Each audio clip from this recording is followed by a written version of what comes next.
Welcome, Reanimated fans, to this week's podcast. I'm AJ Conrad, coming from Brooklyn, here with my awesome, intrepid, amazing co-host, Stuart Tiffin, who is coming to you from the West Coast. Hello, Stuart. Hi. Hello. I always shield your location, just, because it feels like that's what should happen. Okay, I appreciate that you're protective of me. I'm always protective. But anyway, we have some actual, several news items going on today. And then we're going to get into what I'm really excited to talk about, the next two episodes of Widow's Bay, episodes 3 and 4, Inaugural Swim and Beach Reads. And I am honest, both of these episodes I'm really excited to talk about. Yeah, me too. But Beach Reads specifically, I admit to you, I watched that several times and I couldn't, there was just so many amazing things about it. And obviously, Inaugural Swim, for obvious reasons that we'll get into, I am clearly a fan. But I love everything about this show, honestly. Um, this is really the love of horror and cinema, and the things that they're pulling here are just incredible. But before we jump into that, let's talk about some of our news items. Let's kick it off, Stuart. Got some news. Well, some news. Where are my show notes? All right. So the first one, I thought this was kind of a wild story out of Undead Walking, which they often, I mean, they are the kings and queens of clickbait, right? But so this article is entitled Two Walking Dead Legends Are Officially Returning in 2026. And so like part of the story is both Dead City and Daryl Dixon are going to be airing in 2026 when that was not a foregone conclusion. Right. Because it wasn't sure. I mean, Daryl Dixon, I think we knew. Dead City, we weren't not certain. But Right. so those two shows are both going to be on the air. And what's interesting about Dead City is these two legends that they're referring to in the title. One is the new showrunner, because Eli Journet has left the show. And the new showrunner will be Seth Hoffman, who is a longtime writer on the Prime show. I don't know if you remember that name. Yes, I do. And they'd written episodes like Just Survive Somehow. I think they'd basically been on the show until season 5. Right. I think. And then the other legend Yeah. returning to the show, and this makes absolutely no sense, is Emily Kinney, coming back to City after her character Beth Green died in real life 12 actual human years ago. Right. Can you explain this to me?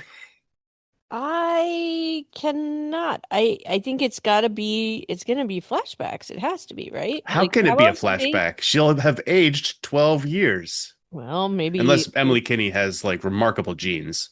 I mean, I will say she looks pretty good, but she does not look obviously but I think they're going to probably use AI or CGI to age her. Or it'll be a vision like, what if she was still alive and we were still hanging out, and what would it be Maybe that's like? how they handle it.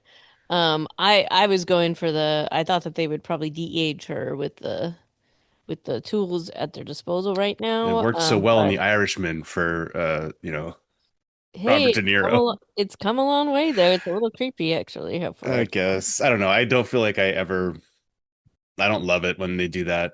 Like Hayden Christensen in Ahsoka got de-aged and it looks a little weird. It And that does look wasn't that weird. long It ago. looks like it definitely looks a little plasticky. I think that's the only way I can. There's just something. There's the uncanny valley Yeah, you can't Botox aspect. somebody's entire face, even with digital, and not have it look messed up. Yeah. Anyway, But we'll have to see what they do. you know who I was appreciating is clearly not Botoxing is Matthew Reese. Yeah, That dude's I aging really naturally, appreciate and I that. appreciate it. He's just he's Welsh and he's proud and he's his age, which is great. Yeah. Okay, sorry, that was total red herring. But yeah, so that was the weird first piece of news that I saw. And then next is one that I think you need to tell us all about, which is there was an article in the AP this Oh, week there have been about. more than one Oh, I article. know, but the Now national multiple. news story that broke was one from the AP that's about these videos that have been popping up in Yeah. Brooklyn and Queens Hmm. about people like cannibalistic humanoid underground dwellers is kind of the vibe that I'm getting. But what's going on in New York? I don't think they know exactly what is going on here, but there are groups of people that are apparently like groups of like 7 and 8 people dressed in pretty intense things, like outfits, like frogging outfits almost, and going down into the sewers for hours at a time. And people have been taking video of it, and then they pop up, and like, I'm like, where are the police right now? Because I really don't. Having people down in that infrastructure is a really concerning thing.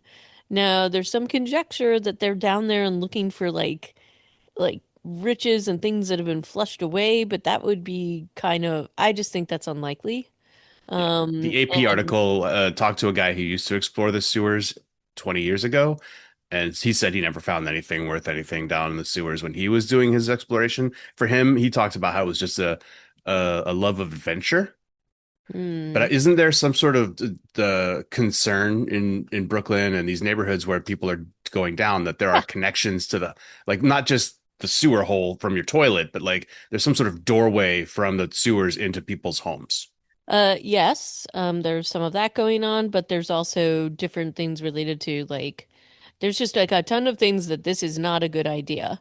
And aside from that, I mean, there's also, I'm sure there's probably some copper piping somewhere around there, somewhere in the infrastructure, though. I would imagine most of that has been replaced. So maybe that is a piece of it. But okay, so if you take that, then what's going to happen? But I don't think they see them coming out with stuff. So I think I'm really worried about it because now it's like multiple groups that they have on camera, and it's like, what is this? And they're kind of like, honestly, the way that they're kind of saying, "Oh, these are just people," similar to what you just said, like exploring. No way, no way. I just think it just seems so bizarre. So I very much hope they figure it out and figure out what the heck they're doing down there. So far, they say they have discovered nothing concerning, but it's concerning. So now it's like at first it was like this one video and then multiple. I think they checked like the CCTV cameras like kind of related to like different areas and found a bunch more. The Which then video that I saw in the AP article was of just three guys who it's in the middle of the night, or it seems like it is. They just walk into the middle of an intersection. There's traffic, yeah, which they stops to they let they them just do this. they just go down and And I then they, think yeah, they pull out the manhole cover. All three climb down, then put the manhole cover back on over the top, and then the cars drive over where they were a second ago. After, I mean, I can't imagine that New York drivers are going to be like patiently waiting for this to happen, no, though. no. Well, my concern is that I think people think that this is somehow like an official something. I mean, they usually Like put up like a lot of safety stuff when they're doing that, right? Except that I did read there was a woman who got out of her car. Was that in Manhattan? And she got out of her car after she parked and fell down a manhole, an open manhole, and died oh, I like did not see that. 3 weeks ago. Oh, I don't know what. Maybe it was related. I missed that news. So yeah, so there's a bunch of these going on, and the group I saw was like 7 people, and a lot of people are joking about this, saying it's like the Teenage Mutant Ninja Turtles, and I'm like, yeah, don't make light of this, because they are carrying tools like shovels and other things, so it's a little worrying. Well, don't you need some kind of tool to get the manhole cover off in the first place? No, Unless you no, but just, they're carrying it down in with yeah, them. yeah. So so it's a little worrying. And So the guy that they interviewed for this AP piece was also saying like, oh, he's watching this one video. He's like, look, there was rain a couple days ago, so that's flushed out most of the bad stuff, and it's early in the morning, so there's not going to be a lot of flows. He was like, they've done their research. So, man, I don't know. Either way, like I wouldn't. Yeah, also the guy they interviewed had to go for like staph infection to the hospital a few times because you're walking around in sewage. yeah, it's not a pleasant environment out there.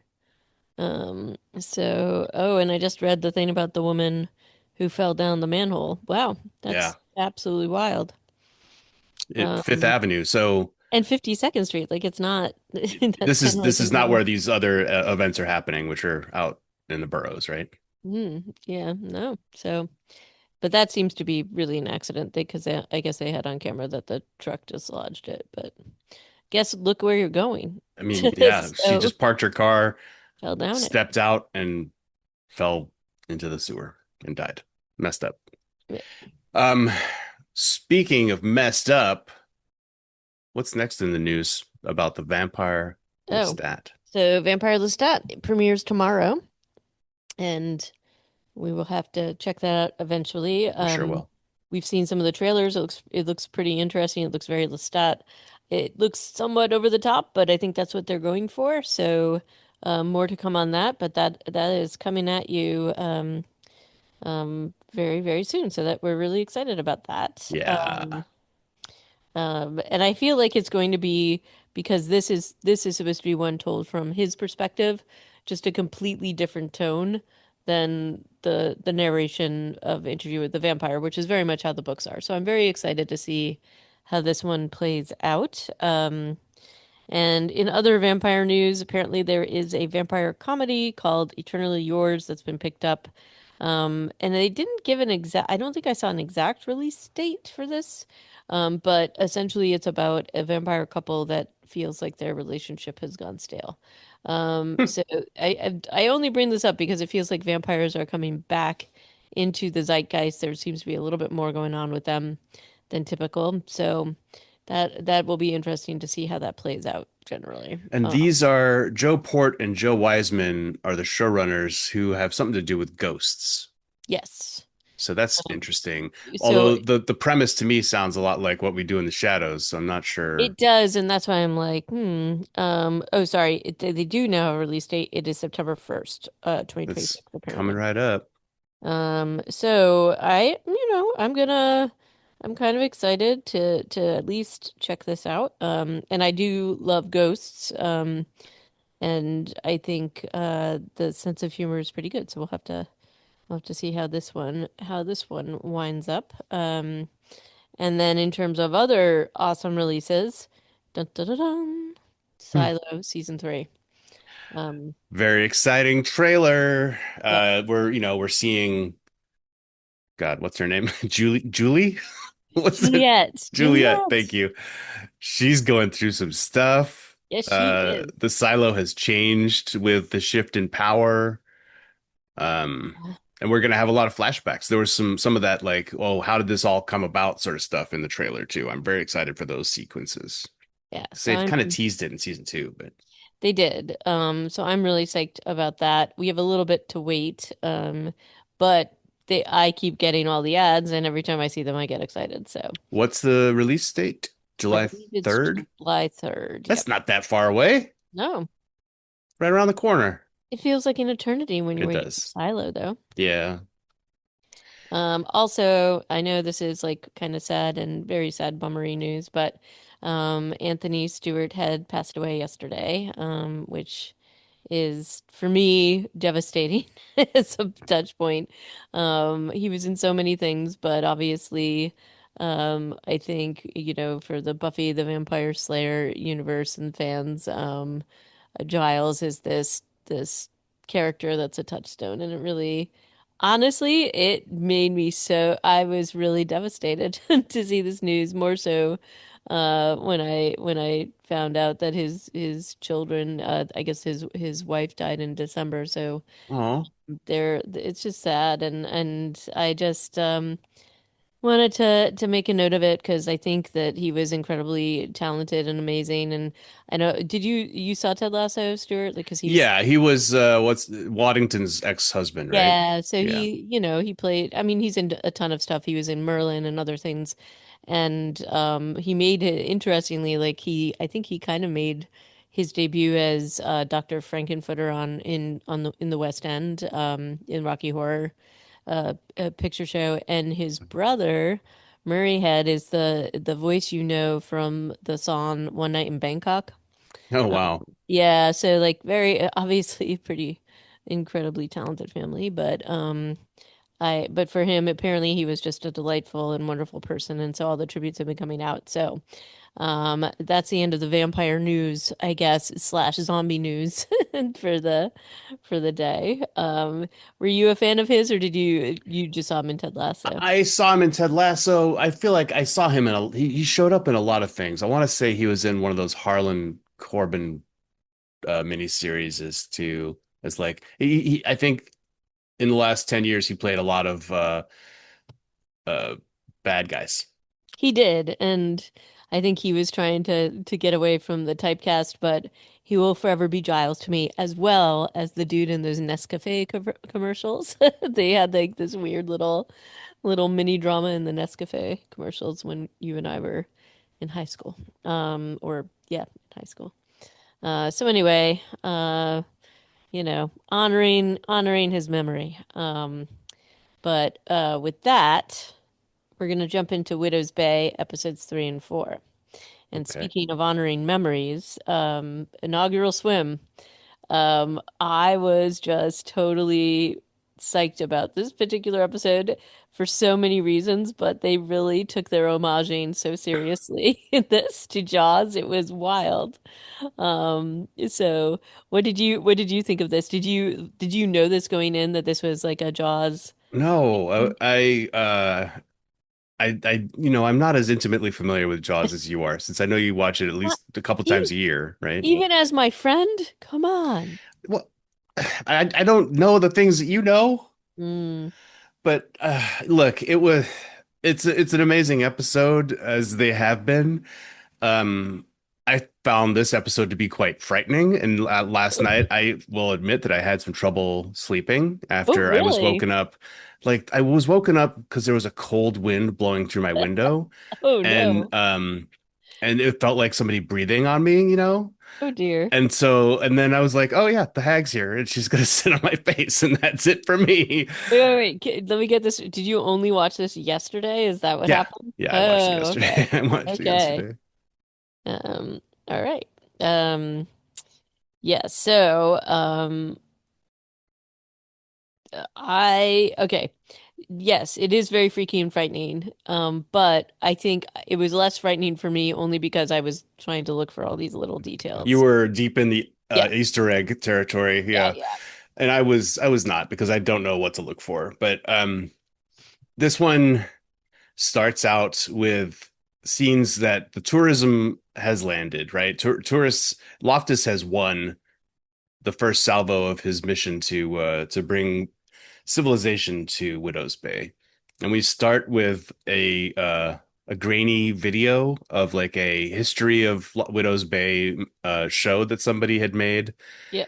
where you get a couple of little details, like it's 42 miles off the coast of New England, is how they put it. Hmm. That it's got 3,000 more than 3,000 residents, at least when the video was made, and it looks like it was made in the 70s or 60s.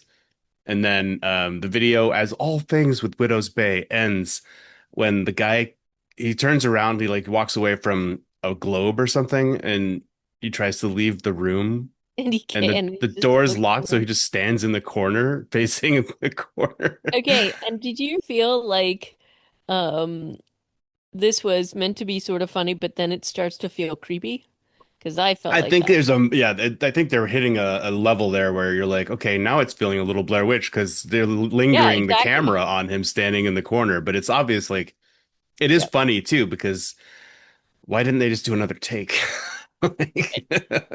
But Um, it's perfectly Widow's Bay in that way, I think. but they also talk about the mayor being the protector of the Yeah, island. like the Reeve and Lord Protector, Mhm. aka the Mayor. Yeah, I thought that was an interesting touch too. So that's an interesting touch. And then if you want to talk about the Jaws comparisons and Easter eggs, I mean, the mayor in Jaws is committed to keeping all the beaches open, and that's Tom is committed to keeping the tourism open despite knowing that these dangerous things are going on. And so those are direct parallels. Yeah, this might be Um, the last day when he's actually going to be thinking that way, based maybe. based on everything that Um, happens in the next two episodes, which really is just this night, right? Like, right, or is it? I guess it's the next night because there is a overnight scene in this episode. right. Yeah, there, and we then cut to scenes of a lot of people in town wandering around and Right. But chit-chatting. even down to the music, it's like showing that the tourists are all in the town, that there's all these people that are incredibly vulnerable, Yeah. and he's right in the middle of it. And it even just looks like Amity. So if you look like this is like so amazing how they did this. It made me really happy. It was just really, really well done. I was just absolutely over the moon watching this. It made me, I was just like, ah, this is just such a clever thing to do. You were as happy as Tom Loftus sipping a espresso and looking at his victory. I was, except we know that this victory is very short-lived. But even I mean, he gets like a day out of it. right. But he meets one of the tourists, like he's trying to be the helpful mayor, and it is kind of funny her reaction. But this woman's named Marissa. She's on the island for a bachelorette. And there's like so many little subtle and funny moments because she tells him she's staying at the inn, and he's like, "Oh, how's your stay?" And it's just like he's just had like psycho clown moments there, and he's talking about all the events and trying to get her to come. And she says like don't kill me or something when she gets in the car as a joke. And it's really like they just really towed the line very well. The writing is so tight, Yeah, and the delivery is excellent. And Matthew Rhys is just um his delivery is so I don't like it is not in your face. Like it is incredibly dry sometimes, but it's also matter of fact. I don't know. It's a really good it's such an amazing performance. yeah, he is killing it. And I then, agree. he's trying to work with his staff. And again, the cast of this show is just so incredible and the characters are incredible. And again, I really think that they did such a good job of channeling the kind of the small town quirky characters and kind of the I don't want to say willful incompetence, like it's people that want to help, but they just are doing their own like little quirky thing. So even when he's in the meeting with them and he's dealing with like the passive aggressiveness of Patricia because he picked up the woman in the car and uh, I loved that that was so exchange. good. That was so And it's good. interesting to think about in the context of the next episode. She's 3 days into like being brainwashed, basically, when she has Right. this conversation, but she's still very much herself here. Yes. And also Rosemary, and Dale and just their reactions to the things he's saying because he's trying to like we'll do the inaugural swim and we're gonna have like a Well, he's also DJ completely and spaced out in like La La Land when Dale's telling him about another real problem. yeah. And then he just switches the topic to like, how can I impress this girl Yeah, more than the business of city management? exactly, exactly. And then also the obvious homage to Jaws in this meeting is the big chalkboard with I guess it's supposed to be like a big wolf or dog, but it Oh, looks there, like a yeah, shark. there was a shark on there. It's not a shark, but it's kind of, but Okay. it looks like the shark. Anyway, um, and and just the whole thing surrounding like the inaugural swim and then the cocktails on the beach, which obviously kind of they have some overlap between these two episodes, but Oh yeah, he because it's all happening at the same right, time. right. Um, Um, like one of the things that I really liked about this exchange between Patricia and him is she's first of all giving him a hard time about picking up a woman because he just says I talked to a woman who didn't know anything about cocktails and so let's do more to promote it. And then she's asking him like how old was she? Was she pretty? And he's getting defensive. mhm, But what it turns into is that he doesn't give rides to just anybody. Like he's not right, offering rides to Ruth, his elderly assistant. And he's like, can I give you a ride home today? And she's like, no, it's the mornings that are harder. But he doesn't then turn around and say, let me give right. you a ride tomorrow. So Um, he's feeling guilty about not giving enough rides to randos or it's not to even people. it's not even just rides, and we'll talk about that a little bit Well, that's later. what gets him into so much trouble later, is It this like, does. So he has this in mind because Patricia's giving him a hard time. But one of the funniest things she said is like the day I had the flat tire and you just drove by me, and yeah, he's like, I didn't see you. It's so good. yeah.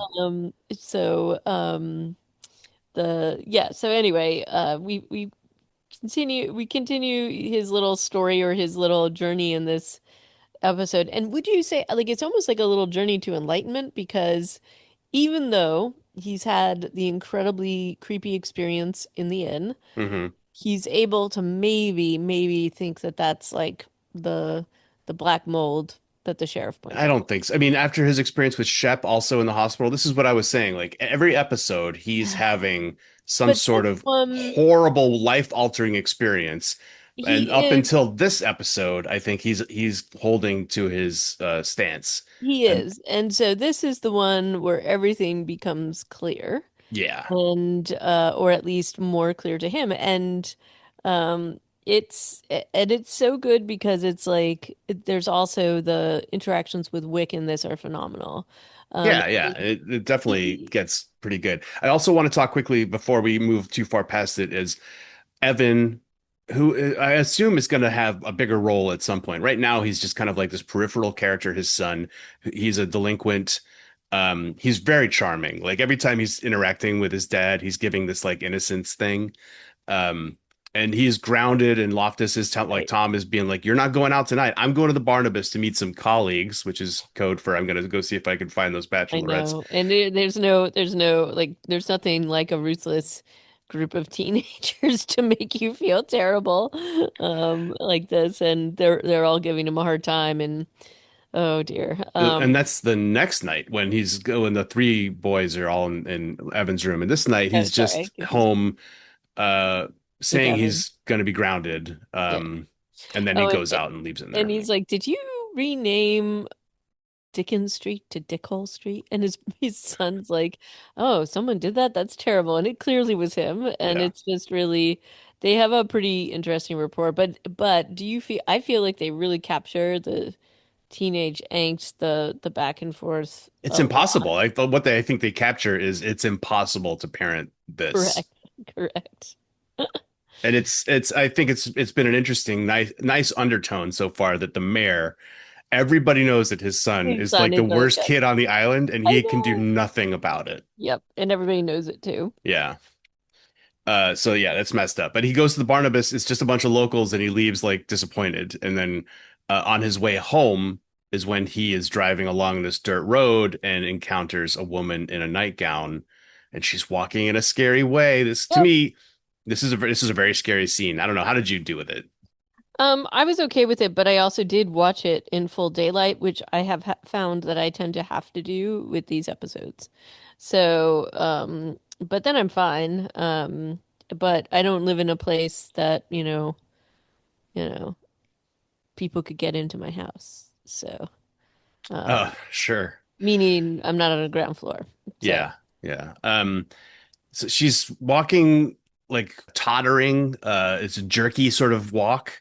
And he leans out his window. He's like, "Hey, can I give you a ride? Can I give you a ride?" And he calls to her a few times, and then she turns around, and he very quickly is like, "I've made a huge mistake," and starts to reverse, and does like a one of those J turns from reverse to move, just pointing forward. Looks in his rear view, and he doesn't see her, but then we see her. I just thought this was well blocked, or whatever the right filmmaking term is. The fact that she is moving very quickly and she does scratch him on the arm and he screams and drives away. And that leads to him giving a police report from the doctor's office, which is another one of my favorite parts of this episode. yeah. And I also have to say they do a really good job with this sequence with her where it's very much like edited so she's moving super quickly. I mean, he's driven a He's distance down the driven. road when she Yeah. comes and scratches him. Yeah. And I will say he was trying to get away from her. He was absolutely like, what the heck is going on? So his whatever's like his antenna are up. But Yeah. Yeah. He's been freaked out enough that he's not yep, gonna lean gonna in to question it. yeah. But so the next thing we see is the Sheriff Bashir Clemens, I think is his last name. He's writing a list, and the list is basically like, uh, old woman, Fast. possibly damp, Yes. faster than old woman should be. Yes, that's his list, which is great. And then he's just like, yeah, I got it, Tom. Okay, I'll keep an eye out for and Tom Loftus is like now he seems more rational. He's like, she's probably an escaped mental patient from the mainland, and let's Right. put a perimeter, put up a perimeter. And Bashir's like, we are on an island. That is the perimeter. Right. Oh, just loving this entire exchange. I have a feeling Bashir is not going to survive the show, and I feel bad for that. Me too. It does feel like he may not. And I hope not, but it feels that way, right? It does, because Um, he's a like he doesn't want to be there. He doesn't want to be there, but also similar to Tom, and I don't know what his experience, we don't know exactly what his experiences are yet, but it does feel like he's much more, it's either he's seen them and he's like, I've seen enough and I need to get out, Yeah. or he just thinks that this is just kind of goofy local stuff in a What, backwater that he wants to like get an out. episode ago, he's talking to his wife about being gone by Labor Day. Like they want to Yep. move. And she's yeah. So but we also, so despite all this, Tom's still focused on his tourism, and Yeah. when he's talking about his specific experience, so the great thing is that he's then having these ex like talking to his staff about what happened, and Rosemary comes in, and this is just another example. Like Tom is like not he is not courteous or kind, or he's annoyed by the people around him most of the time. So when he talks about what happened, Rosemary follows him into his office and basically says, this sounds like the sea hag. And, she often tells crazy, and he's like, I do not have time for this today. She starts like t trying to tell him, and then she starts coughing and tries to like grab his water, and he's like, you can't have my water. Like, so I you don't know can't have why a he rat. didn't let her drink his water. Right. Yeah, he So did this not is want to give her his water. no. And And then so he there's kind of yells at her and then storms out of his office. And she says a line that she kind of repeats in the next episode, which is, I can't do anything right today, right, which right. makes you feel really, really sorry for Rosemary. Right. And then as it turns out, the story she was trying to tell him is exactly what it turned out to be. Exactly what's going on. And And in the next episode, she gets in same. trouble for the same thing. Yeah. Right. So Fantastic stuff. she's a bit of a Cassandra. I mean, there are It's more than it, one of them there are in more this than one, show. but she definitely plays a little bit of this. Yeah. And then, he goes to get this wound treated, and the doctor's like, yeah, you can't go in the water. And he's like, I'm gonna go in the water anyway. And it's just this really funny, frustrating exchange. And then, we find out a little bit, I think we found out earlier that the inaugural swim, and he starts to try to explain it to Marissa. Yeah. Oh, Yeah. He and we has have to to talk stop about that. himself. He has And to we have to stop talk about that. himself. He has to stop himself, but he's like, it's to prove that the water's safe It's from just from sea things or whatever. nautical disasters or Yeah, something. it's like Yeah. it's pretty, and she's looking at him like, what? Um, so so it's interesting that he's even into doing this, but Well, yeah, I guess it's tradition. And the other, if even if I don't know how many years he's been mayor, but obviously the mayor's been doing this yeah. for some amount of time, but the island wasn't awake in the other years, one would think. And I just want to backtrack. One thing is Ruth, the older woman, tells him at some point that Marissa stopped by, but she says MRSA. And I was like, oh, and so I will tell you, I thought pretty much up until close to like I really thought that Marissa might be the sea hag. Yeah, And they're kind of playing on that with you, playing on that idea with you, and it's pretty cleverly done. yeah, it is well Um, done. and so he keeps looking for her, even though she's with this bachelorette party. They She keep missing says, each other, yeah, yeah, they keep constantly. missing each other. And you don't really see her with her friends every time you see her. So there's a reason why it feels, but it's also, Was even though she, is Tom she claims, with the bachelorette party in the next episode? I don't remember seeing her at the I Salty don't Whale. remember seeing her, and I was looking, but I'd have to go back and look again. I don't know. That But aside, the inaugural swim itself goes kind of like badly up front when his sound system isn't working, and yeah, there's a fair amount of like comedy where he's watching the guy who's going to come fix it like through the binoculars and how there's like a comedy of right. errors there. Dale, his assistant, seems kind of like he's given a lot of pretty tough jobs and tries hard, but doesn't seem to be very good at anything No, that he's he's been not. told to do.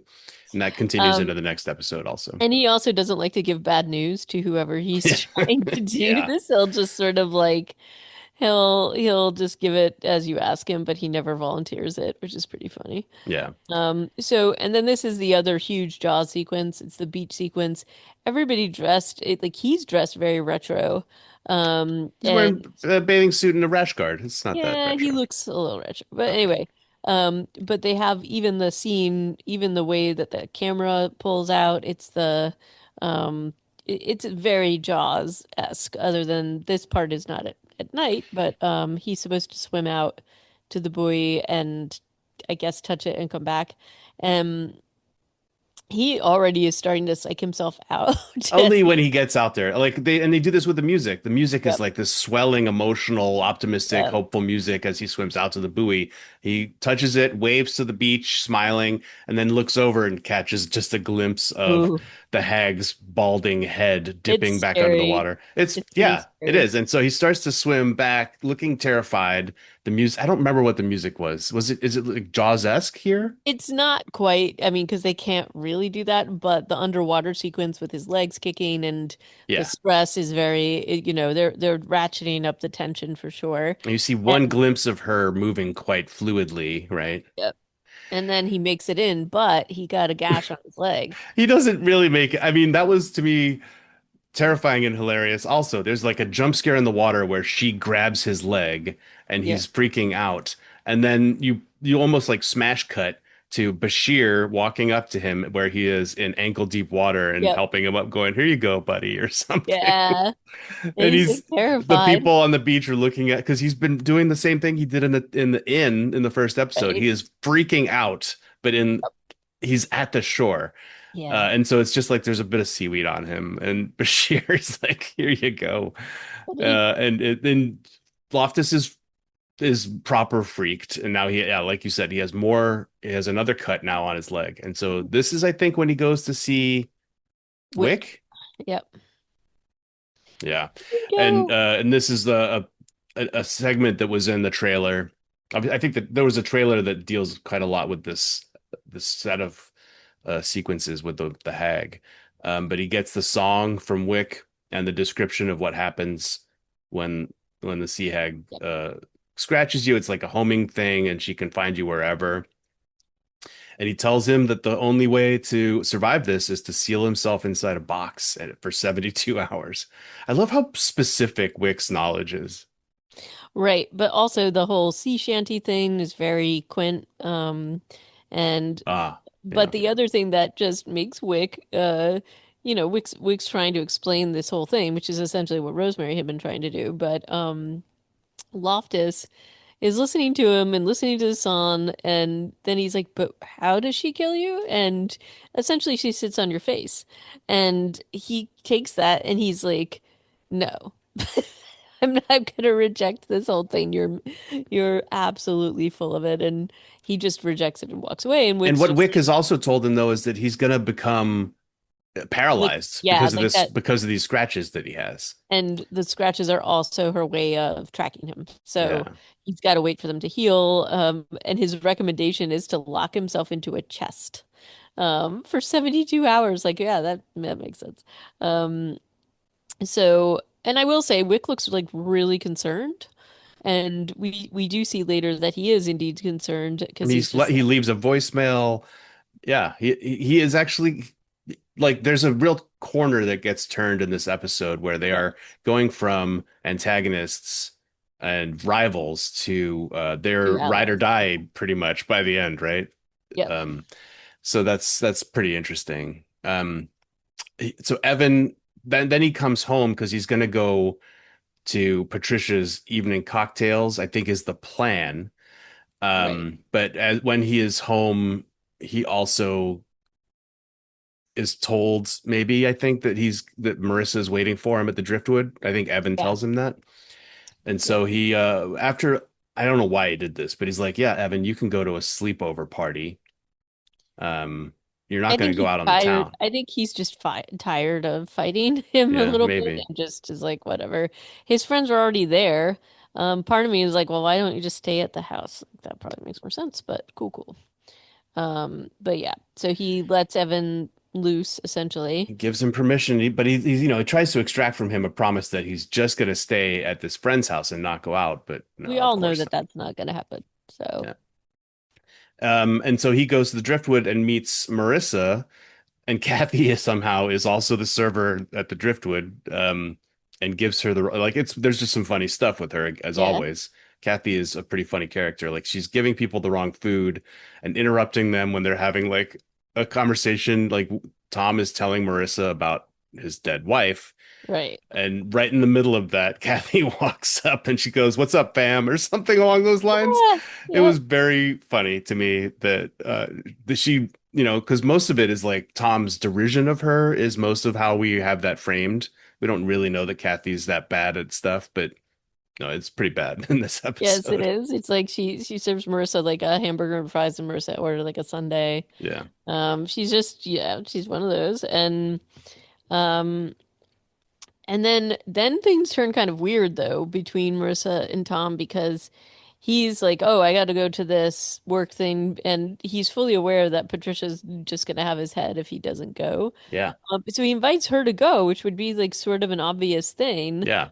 Um, and she instead was like, well, let's go back to your house. And she's like kind of creepily insistent upon it. And then also is like, oh, you must think that I'm crazy. And he's like, yeah, not tonight. And you can see that his antenna are up here in a way that I don't think they would have been before. Maybe it's that, but also, don't you think there's also a chance that he is starting to feel the effects of the paralysis coming on? I think he might, but I think he's Because also he doesn't go to the cocktail party, he goes straight home. he doesn't. And but he's also seemingly put off by her strange like it is Yeah. strange. Like she kind of turns on this and so I'm enjoying talking to you and she goes, "Is there someplace we can go? How about your house?" And it seems somewhat insistent and the turn is so quick that you can see him react to it. So I definitely think um there's some he's a little worried there. So yeah, but he doesn't go to the cocktails, he goes home and he is feeling crappy for sure. He's like trying to clean up and whatever, but you can definitely see that he is feeling the effects He's of trying to make whatever. coffee because he's going to try and prove Yep. Wick wrong, but Yeah. he's also freaking out. We've also had a scene of Reverend Bryce running through the woods Oh and yeah. then listening at a like a well that he's found Yeah. in the woods, but then nothing else about that really that we hear. Maybe there's some horns playing, but you couldn't tell if that was sound effects or like Yeah. the score for the episode. Yeah. And he actually runs into I think it's in this episode, he runs into Evan. Yeah, so Evan's out in a junkyard And smoking with you some you tourist girls. and you want to know and they're like being doing like just the stupid stuff teenagers do, setting up fireworks. And then one of Evan's friends is like, "Do they do that on the mainland?" And one of the girls is like, "Yeah." Yep, they do that in Boston. Yeah, she's like, "Yeah, they do." And what they say here, which contradicts something that Tom had said to the reporter, Evan has never been off the Right. island. Right. Um but then the priest comes out and basically tells him there's something evil here and just walks away. Like he manifests just out of nowhere and they all just kind of look at him. Yeah, I'm like, yeah, I'd probably be going home if I were you friends. it's a little freaky, but he doesn't Yeah, do anything else. He says his thing, there's evil here, and then bugs out. And you don't really see how that affects the rest of their evening with these kids. right. Um, But I probably wouldn't be out and about had that happened because I'm me. Like I I think they were trying to like act like, oh, there's the teenagers and they don't care and whatever. But I don't know if I were these kids that had grown up at this island and maybe had an inkling of certain things, I don't know that I would be still out and about. I mean, I Especially had like some pretty weird experiences in Chicago as a teen or early 20s. At one point, we'd pulled up in a parking lot at a park next to another car to give us a little bit of line of sight cover, if you know what I mean. It turns out that there were people in the car next to us, and one of them had a gun, and they lean over and they're like, "Hey, do you guys have a match?" with their gun in their hand. And short story short, we gave them the match and then we left very quickly in our car. And then we just kind of relocated to continue with the activity somewhere else. hmm. But it wasn't a priest saying that there's evil here, which He is a could have been a little priest. I'm different. not sure. Yeah. His lady friend looked, they were like, why did you park next to us? Yeah. Cool times, Chicago. Anyway, so what Loftus is doing dishes and trying to make coffee, starting to feel blurry, and then his arm is still bleeding. Like the injury he got the day before is bleeding through the bandage into the sink. And Yep. then there's a knock at the door. And then you Yep. hear, oh, it's Marissa. Marissa's talking through the door, and she's like, "Hey, can I come in? I took a long shot. We got a cab, and just wanted to see if we could, continue our conversation." And he's very leery about this.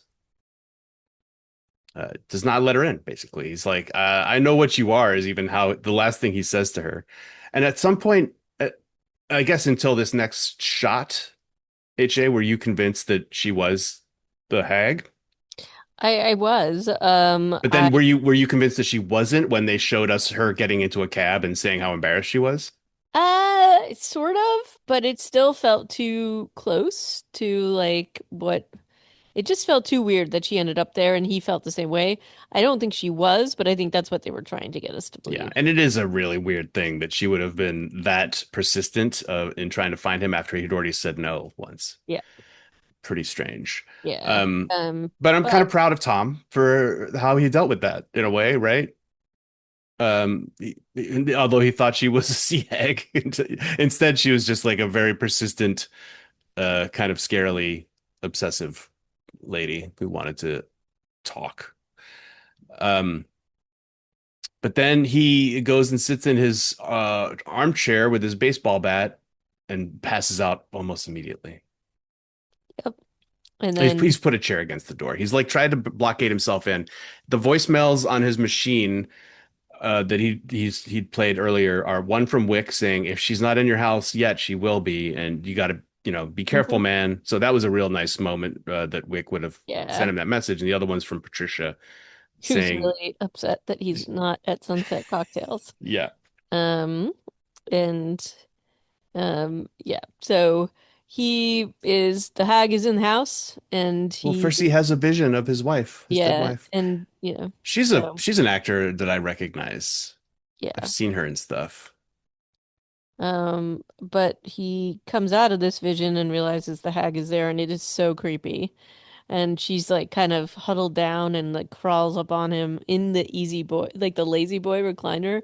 And I will say this is somewhat comic genius, where she's like trying to kill him, and he can barely do it, but he pulls the lever on the recliner, and she just goes flying against the wall. I was really happy with that. It was so good. But then it's like super scary because he's like semi-paralyzed, like his legs won't work, and he's crawling into the bathroom, and it really is a terrifying moment. And Yeah, like he's bought himself maybe 2 minutes with that yeah, he maneuver. manages to get himself in the tub. It would be better if he had managed to Lock the lock the door. door.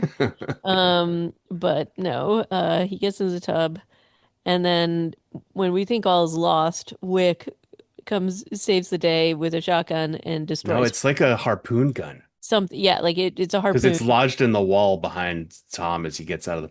But yeah, he's like so terrified. He's whimpering and like Yeah. overcome with horror. She is pretty scary. Like she's making these little chuckling noises and she's Oh gosh, climbing she's up. so and she's scary. Like she actually so what I thought was going to appear in the inn episode, she's kind of reminiscent of like the sort of evil woman ghost hag in the shower in The Shining, or at least Yeah, that's how I read that's it. true. So but she's terrifying, and so it's really disturbing, and I'd be whimpering too. Yeah, Like especially if you're like your body's basically not doing what you need it to do. yeah. Wicked warned him like you're not going to be able to fight her off. You're going to be paralyzed. And but then he comes and saves the day, and she like explodes into dirty water, which I thought Mhm. was a really nice effect also. Yep. Um, and so they then Bryce leaves. He is called also at the end of the episode and leaves a voicemail. I heard it. I'm so sorry. God forgive me. And then Mhm. on the radio, on a radio, I don't know whose radio it is, you hear the sheriff calling for backup, saying there's something going on at Patricia's Cocktails. Yes, that every Sunset Cocktails, saying that everybody has to come to the beach. Um, Patricia's cocktails have gone r raging, and then that basically leads us to the next episode, which is beach reads. That was such, I mean, let me ask you this question before we talk about beach reads. Did you prefer Inaugural Swim? No, I prefer beach reads. I also really enjoyed beach reads, but I think Inaugural Swim for me was scarier. Yeah. Oh, definitely. Okay. And I do think that it's meant to be scarier and how they shoot it is meant to be scarier. Everything is that like incredibly claustrophobic perspective, like where you're like, they do the really tight close-ups of his face, like feeling how trapped he feels and how helpless he feels. And that the idea of being helpless and having somebody pursue you like that, Yeah. something terrible is really like to me that's just much more frightening. That shot of Um, her head starting to appear below his chair yeah, when he was kind of wakes up from after the vision of his wife. oh, it's Uh terrifying. It's like really because really they don't good. fully, you kind of see it over his You never shoulder until and you Wick don't, shoots her, I think that's the only time you see her whole right, body. So it is Jaws-esque in that right. way, right? Yeah. Where they're Well not done. fully, yeah, Bravo. really well done. But yes, So in Beach so, Reads, it's a bit of a flashback. Well, it catches up, but we go back 4 days earlier, hmm and to a scene of Patricia. She's manning like a mobile library, right, and which is called the Paddy Wagon was because it? I it's didn't her. see that. Oh, that's Yeah, on the funny. sides it says Paddy Wagon, which is Patt. It's her, and it's a free book mobile like truck that she sits in and I like the thing about Patricia is that you feel like she tries to do all of this stuff for the community and is really underappreciated and she feels underappreciated and she's awkward and but she really is very lonely and all Yeah. of that comes across. But the paddy wagon, she's sitting there and has like a little box for book donations and behind her, there's just like a ton of different, like, there's Isaac Asimov and like there's a Stargate book. And then you see, and throughout this episode again, and throughout the show, the Stephen King references are strong. And so they pop up here too. Yeah, there's a Um, Stephen King underneath the yeah. self-help book. Yeah. So she gets this self-help book in the book donations, which the funny like aspect of that is that it's she's like, oh, people always do this. There's like trash in the donation box. Yeah. But she just kind of gets through it and she puts the books that came in the self-help book on the shelf, which is now it's your turn or something like that. And it's but the author is Lucy Fours, which I was like, oh, that's clever. Oh, okay. Yeah, I did not clock that. That's good. I know that yeah, good stuff. Yep. Um, But it looks like the jacket is white. It's got like an elegant sort of 60s style illustration on the front. It yep. it just looks like a self-help book. Yep. Um, and then she goes to, go to Um, A so house this is party. like this is following Patricia and just kind of seeing Yeah. again, she's just like she's an odd duck and she's also an odd person out and she tries so hard to make connections with people and it's really hard for her. And so she goes to this party and you can even see like she's so excited to go and the reaction to her even showing up is negative. And, I'll admit having grown up in a small town, this is such a real scenario and it's really hard if you've grown up in a town where it's like there aren't that many people and so even like the popular group or whatever is like five people, right? I really Um, disliked, and not because it's badly done, but because I hate this idea. These women are so mean, they are so and they mean. try to make it like that she has wronged them, but Yep. everything you're seeing is these are Yeah. just cruel people. And one They're of mean. them, there's a line later in the show that's like, "Let it go, Patricia." Yep. But she clearly has. Like, yeah, she might Right. talk about her trauma when somebody brings it up, but she has moved on. She's moved on and like is Yeah. trying to build something out of her life, but they're holding this huge grudge against her from when Not she was, only not only holding the grudge, but actively being cruel and yeah. also poisoning other people against her. And, so she finds this one woman in this party that is new to the town and starts to try to talk to her, and it's really sweet. And then the others absolutely torpedo this and basically like, and this is, I mean, the thing that makes this show and the show so good is that this small town kind of New England like meanness is like that gossip and rumor and things like that. It's done really well. If not almost too well because it's hard to watch. Yeah, it is. And So even in this scenario, you just can't help but feel so badly for her. And, you it's know, the she's like, and the crux of it is that they think she's lying about yeah, having been attacked by the boogeyman right. because But even everybody else was killed and she apparently survived an attack. And so they think that it's like it's not attention seeking, fair to the actual victims who they were also friends with, who they were right. also like high school classmates with. Right. But you also get the feeling that no matter what, they would still be mean because that's kind of what they are. And probably they were already being mean to her in high school. Yeah. Yeah. No, no doubt. And that she was like the fact that an unpopular girl got attacked by the boogeyman is beyond the pale for them. Right. But so yeah, they're like disabusing this woman Shelby that who had started to talk to her, and they're saying like, oh, she never got attacked. They checked the phone records. Nobody ever called the house.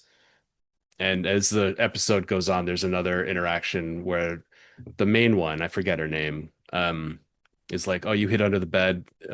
Of course, everybody else hid in better places and they got killed, Right. basically. Um, It's and it's a really it's a emotionally difficult episode from that perspective. right. But also the mean girl, and I forget her name too, also talks about how the other women got killed. So she was like, "Oh, so and so hid in the dryer and got baked." The other one tried to hide under the pool cover, but the boogeyman was already there.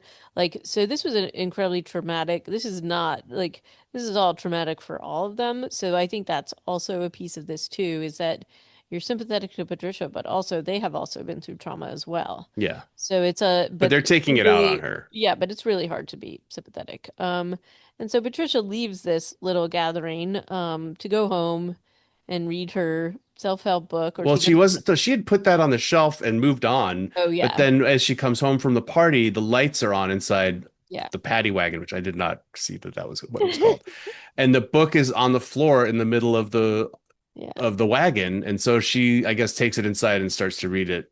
And the first few pages of it are quite disturbing. Yes, Like they are. list it's like a worksheet, list the things that you love and don't love about yourself, and then circle the parts of you that you don't like. And she Yeah. starts with her shoulders, which I don't know if that was It supposed to be does. funny. I think it was funny. And then Okay, her chin and her neck and then her like and she circles like four things and it's like, oh, that's interesting. So it's like yeah, an but it's all anatomically correct picture of a woman though too. It's a little strange. it's very strange. And the things that it this book is espousing, I mean, it reads like a 60s, 50s Yeah, self-help book, and even the illustrations look like that. Um, you know, and it goes quickly from out with the old, in with the new, or whatever, to yep, how to throw a party. Like right, it like almost is yeah, I mean it becomes clear, much clearer later in the episode that it's rewriting itself and like right. showing her messages that it thinks will help.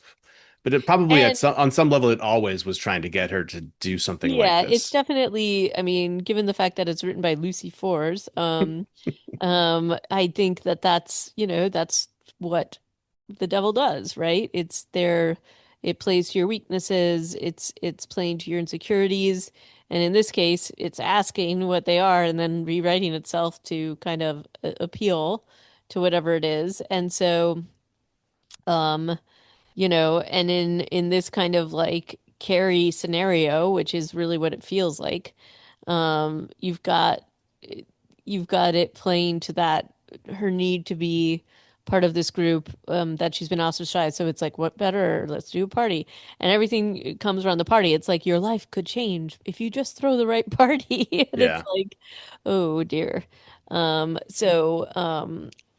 Yeah. So she takes the lessons from this book and then the next day comes in full guns blazing into the meeting with Dale and Rosemary, to just talk about the cocktails on the beach because that's become like the whole center and obsession Yeah, she's that fired she's up for focused it. on. Yep. She gives Rosemary a list of things to acquire, and Yep. we don't see anything that's on the list. No. And she tells Dale that he's going to be the DJ, and she has like some way of saying like every song's going to slide seamlessly into the next, and it's Right. everybody will be talking about this party forever. And you can see that he's a little pumped up about it, but also nervous about it. He doesn't. Yeah. He's like, I don't know if And I'm the right guy for this job. well, and it's also she asks like how many RSVPs they have, and he hands her a paper, and it's like there's nothing on it. Yeah, Like he does not, Dale does not like to give bad news, and she's yeah, just like, and she's so fired up. And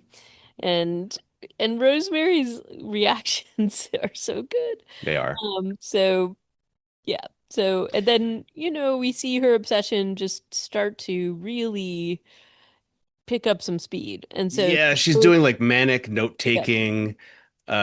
She's meeting with Wayne at the Salty Whale and has another run-in with the Mean Girls. And now Shelby is one of them and also is like avoiding her when she looks at her. And none of them say anything when she walks up to their table and just ignore her and like talk about the menu and kind of just wait for her to leave after she invites them to the cocktail party. And they're like, nobody's coming to that party. They're just whispering mean things kind of out loud.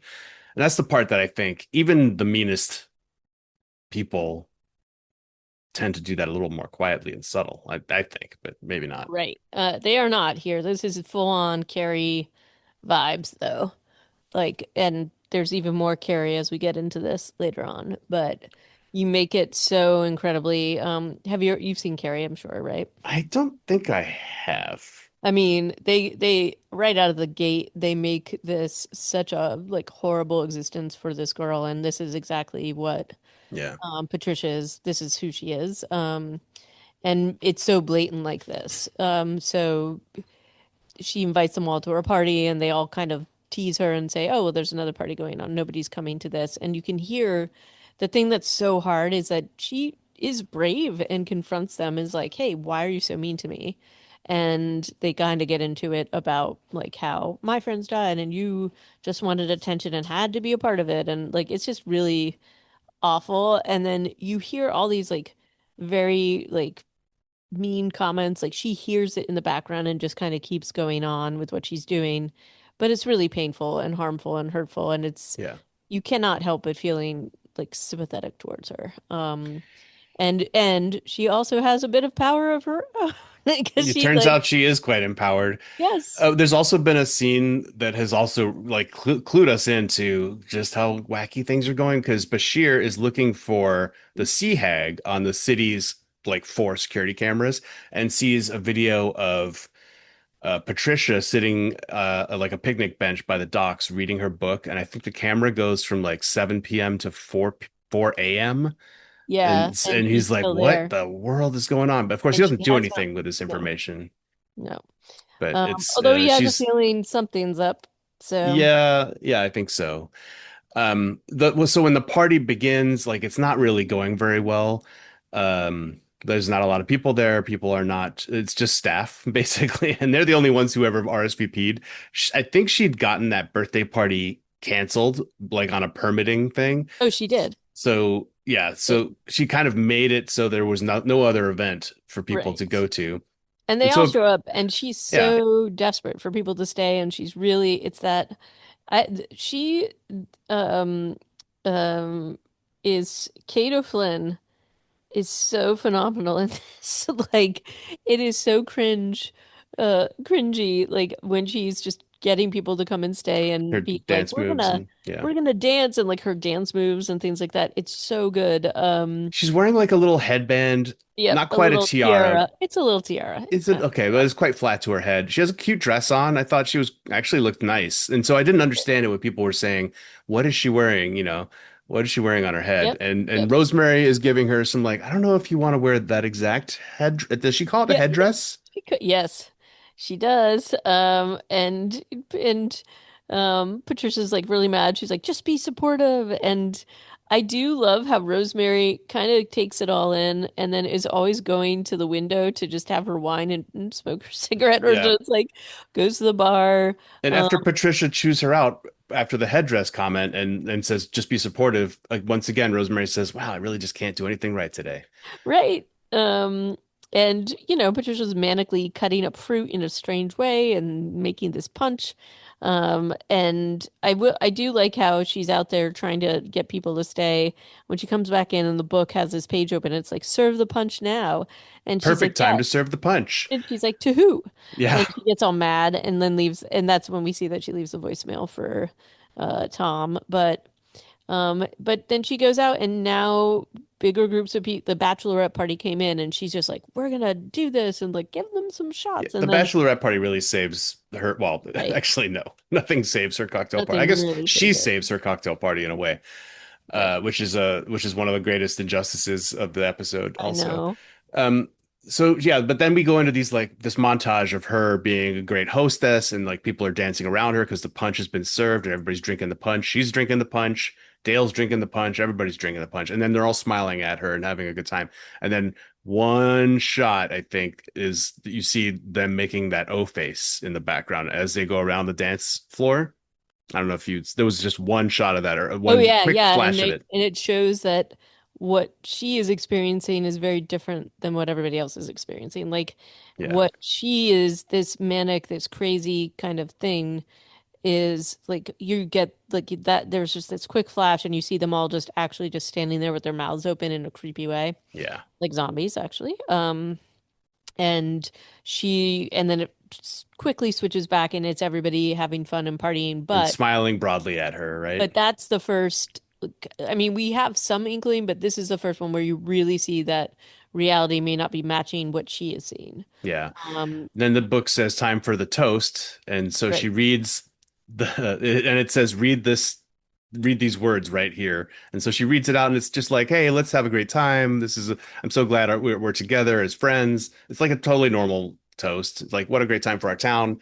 And then, but the camera goes by the mirror, and everybody in the audience is staring at her with their mouths open. Yep. Um, and then she goes, like they basically after the toast, Shelby says, "Hey, let's all go to the cove for the bonfire." Hmm. And so they all kind of file out, and she goes, "Oh, great idea! Just gonna get some more punch." And she goes into the kitchen, and Rosemary's there, and clearly drinking wine, so not on the punch, we think. Correct. Um, and they're talking.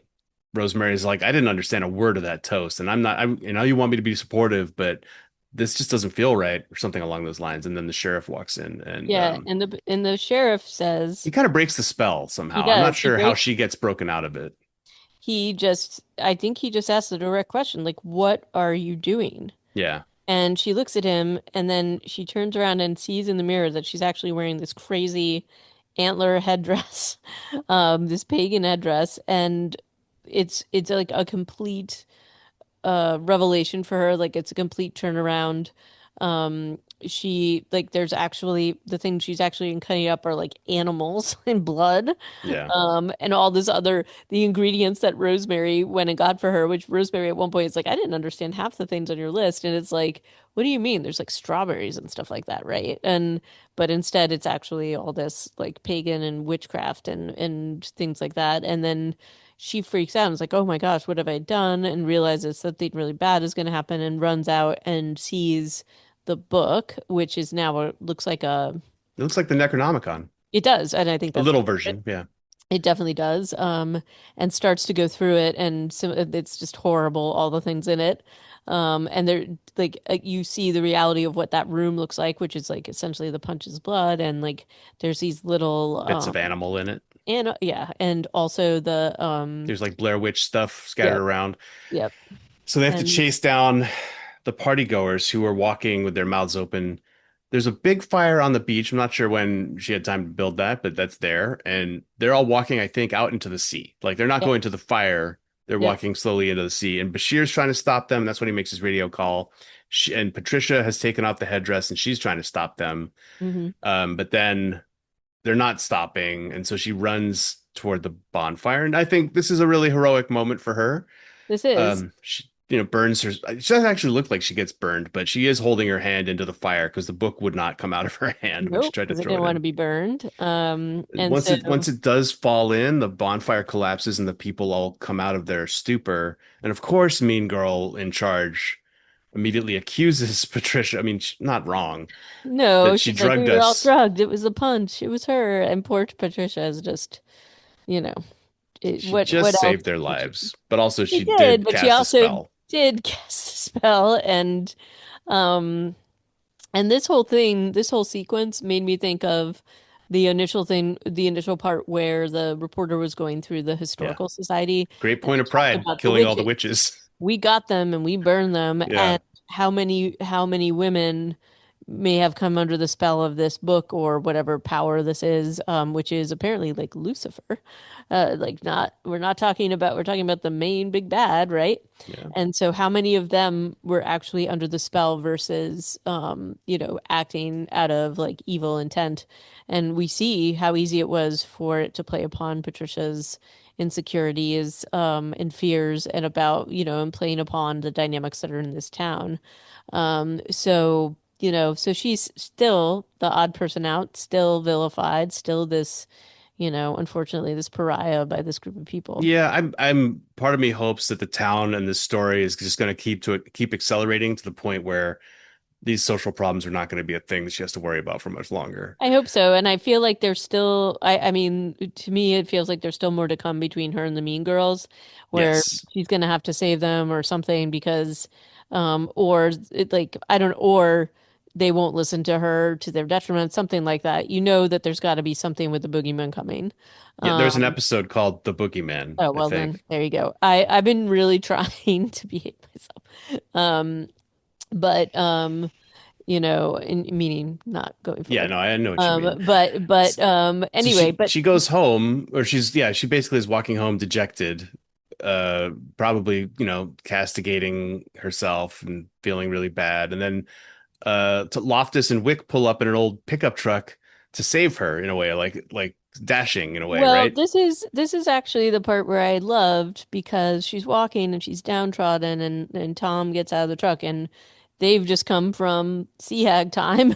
Yeah. So and they've heard the message from the priest, and he is really genuinely concerned, and he's like, are you okay? And she's like, no, the party just went wrong. And Wick's like, well, we can't worry about that. And Tom is like, why don't you get in here? We could use your help, and um or we may need your help. And this is the thing, she has this moment where it's like, oh, like these are my people. Yeah, Even and though it's the weird. music changes and becomes quite hopeful in the scene where Yeah, she's sitting between them in the truck, and she has a little, not maybe a smile, but like a peaceful look on her face too.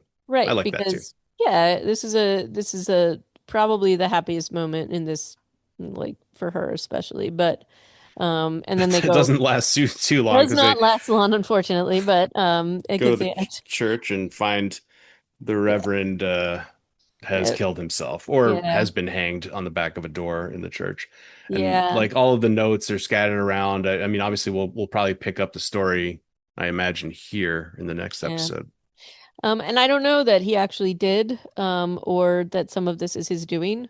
Maybe it is based upon what he's saying, but I don't know. It feels like there's more than just considering what just happened to Patricia. You could see where there could be another force trying to hide things, and silence the priest who's the only person who kind of knows what's going on.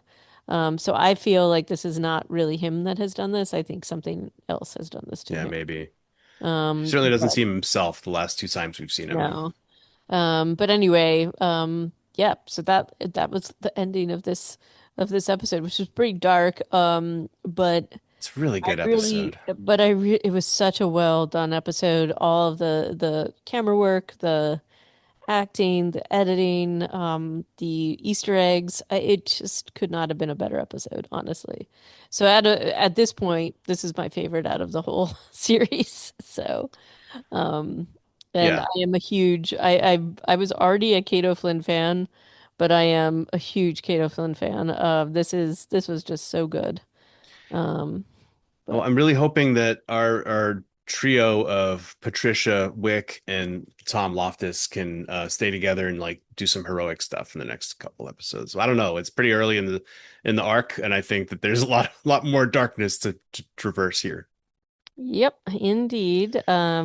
But if you liked these episodes as much as we did, please drop us a line, reanimated podcast at gmail.com. We'd love to hear what you have to say about it. I hope everybody's enjoying this. And very much thanks for listening and looking forward to chatting about the next couple of eps.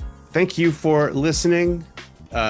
We are still on Discord at the Zombie Brain Munchers Collective. Thank you to Colin Diaz for composing and performing our intro and outro music. And until next time, bye-bye.